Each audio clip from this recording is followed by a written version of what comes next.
Hi friends, हम हैं बिकू दी। बिकू दी आज आपके सामने फिर एक नया वीडियो लेकर आए हैं। आशा करते हैं हमारे प्रीवियस वीडियो की तरह ही आपको हमारा ये वीडियो भी पसंद आएगा। तो फ्रेंड्स, आज हम एक ऐसे व्यक्ति के बारे में बात करेंगे इस वीडियो में, जिसके बारे में आज तक समाज ने और इतिहास ने सही से समझा और उसके बारे में लिखा नहीं। तो वो इंसान है धृतराष्ट्र। जी हाँ, धृतराष्ट्र। हमें आज तक उसके बारे में यही बताया गया या इतिहास में उसके नाम पर यही दर्ज हुआ है कि वो एक ऐसा राजा था जिसने पुत्र मोह में पड़कर अपने ही देश को बर्बाद किया, अर्थात महाभारत जैसा युद्ध भी करवाने के लिए वो तैयार हो गया। पर फ्रेंड्स, हर एक सिक्के के दो पहलू होते हैं। तो आज हम सिक्के के दूसरे पहलू अर्थात धृतराष्ट्र के चरित्र के या उसके स्वभाव के दूसरे हिस्से के बारे में बात करेंगे। अगर एक नए नजरिए से देखा जाए तो आपको लगेगा कि धृतराष्ट्र खलनायक नहीं था। उसके साथ तो खुद बहुत कुछ बुरा हुआ था। कैसे? आइए चलिए जानते हैं। आप सब जानते हैं कि उनके भाई थे छोटे पांडु। पांडु और धृतराष्ट्र दोनों भाई थे। धृतराष्ट्र उनमें से बड़े थे। अगर सही ढंग से समझा जाए तो धृतराष्ट्र को ही राज्य मिलना चाहिए था, अर्थात वही राजा बनने के योग्य थे। परंतु बड़े लोगों ने, वहां के जो बुद्धिजीवी लोगों थे, उन्होंने कहा कि नहीं, धृतराष्ट्र एक अंधे व्यक्ति हैं और अंधे व्यक्ति को राजा नहीं बनाया जा सकता, अर्थात राज्य नहीं दिया जा सकता। तो उनके छोटे भाई पांडु को राज्य दे दिया गया। लेकिन जिन्होंने भी महाभारत को पढ़ा, देखा और सुना है, सब जानते हैं कि पांडु जो थे वो ज्यादातर समय राज्य विस्तार के लिए बाहर ही रहते थे। पीछे से राज्य कौन संभालता था? धृतराष्ट्र। तो आप ये कैसे कह सकते हैं कि जो धृतराष्ट्र थे वो राज्य के संभालने के योग्य नहीं थे? फिर इससे आगे बढ़ते हैं। पांडु को तो ये श्राप मिल रखा था कि वो कभी भी अपनी पत्नियों को स्त्री सुख नहीं दे पाएंगे। इसके विषय में हम अलग से एक वीडियो बनाएंगे कि उसके पीछे की कहानी क्या थी। तो वो वानप्रस्थ जीवन बिताने लगे। उसके पीछे फिर किसने संभाला राज्य को? धृतराष्ट्र ने। तब भी तो वो अंधे थे। क्या तब उनका अंधापन खत्म हो चुका था? उन्होंने अच्छे से उस राज्य को संभाला।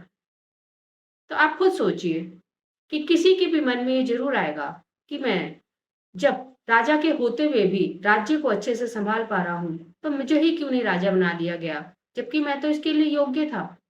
तब मैं बड़ा था और मुझे तो राजा बनाया जाना चाहिए था। परंतु किसी ने भी इस बारे में नहीं सोचा। चलिए, यहीं तक तो अन्याय नहीं हुआ उनके साथ। इसके बाद जब उनका बेटा हुआ, तो उनको राजा बना देना चाहिए था। क्योंकि वो तो एक खास परिस्थितियों में पांडु को राजा बनाया गया था। पांडु तो छोटे थे। अब उनके बेटे को राजा बनाना ये कौन-सा नियम था? नियम तो ये होता है कि जो राजा है उसके बेटे को। अब ठीक है, आपने एक परिस्थिति बस कि भी ठीक है वो अंधे थे, आप उनको नहीं बना सकते, लेकिन आप उनके बेटे को तो बना सकते हैं राजा। तभी तो धृतराष्ट्र जो थे वो मन ही मन इतना ज़्यादा गुस्से और इतने ज़्यादा क्रोध में भरे रहते थे। उनके मन में ये हमेशा प्रश्न उठता होगा कि मैंने सब कुछ, मतलब पांडु राजा होने के बावजूद भी मैंने ही अगर राज्य सँभाला, तो मुझे ही राजा क्यों ना? और फिर इसके विपरीत जब मैं आगे तक ये चला आ रहा है, मेरे बेटे को क्यों नहीं बनाया जा रहा राजा? अगर आप इस नज़रिए से देखें और आप अपने उस जगह पे जाएँ, तो आपके मन में भी यही सवाल आएगा। लेकिन हम, क्या होता है, इतिहास में लिखा है, गलत थोड़ी ना लिखा होगा। कभी सोचते ही नहीं इस विषय में कि नहीं, ऐसा भी तो हो सकता है। चलिए, वो तो अंधेपन के कारण राजा नहीं बने, पर उनका बेटा तो ना तो अंधा था और ना ही कहीं किसी तरह से उनकी कोई शारीरिक दोष था, दुर्योधन का, तो उनको बनाना चाहिए था। पांडु को तो मजबूरी में बनाया गया था ना, तो उनके बेटे को राजा बनाने का क्या नियम था?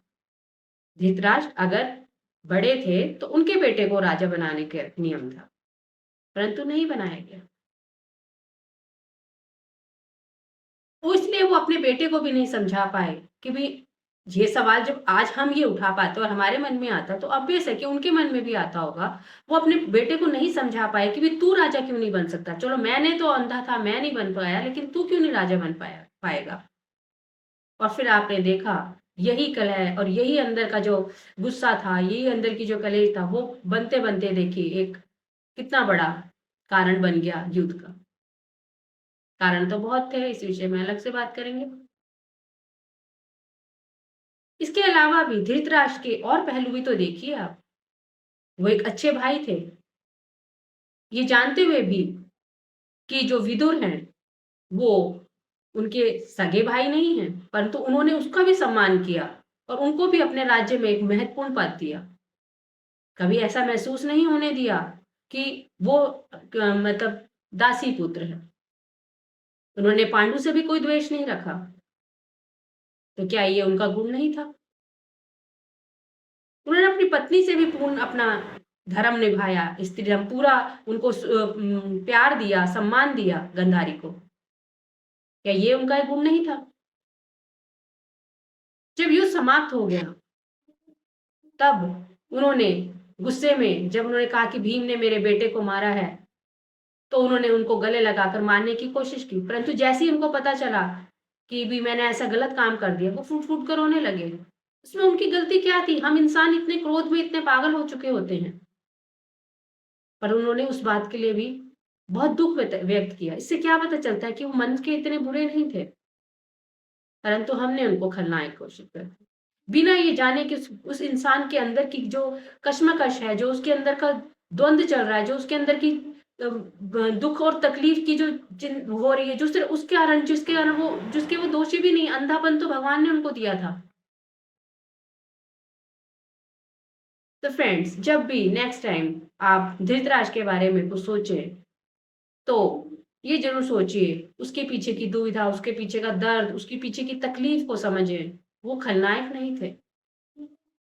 हाँ, परिस्थितियों ने उन्हें ज़रूर पुत्र मोह में डालकर कुछ ऐसे कार्य करने के लिए मजबूर किया, जो शायद ना करना ज़रूरी होता या सही नहीं होता। परंतु हमारी दृष्टि में तो वो खलनायक नहीं थे। वो एक परिस्थिति के मारे हुए इंसान थे और जिस कारण उनके मन में इतना द्वेष और दुःख और दर्द था। तो फ्रेंड्स, हमारा ये अपना नज़रिया है, आपको पसंद आया, नहीं आया, ये आप मुझे कमेंट करके ही बता सकते हैं। ऐसे ही कुछ और नए दृष्टि के साथ, कुछ और बातों को जो आज तक हमने सोचा नहीं, उसको अलग ढंग से प्रस्तुत करते हुए ये बिल्कुल आएगी, ऐसे ही विषय लेकर बिल्कुल दी आती रहती है।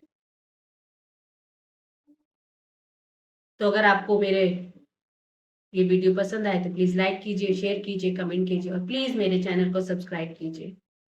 जिससे आपको ऐसे ही कुछ और विषय में नया नज़रिया मिलने की चाह हमारी पूरी होती रहे। तब तक के लिए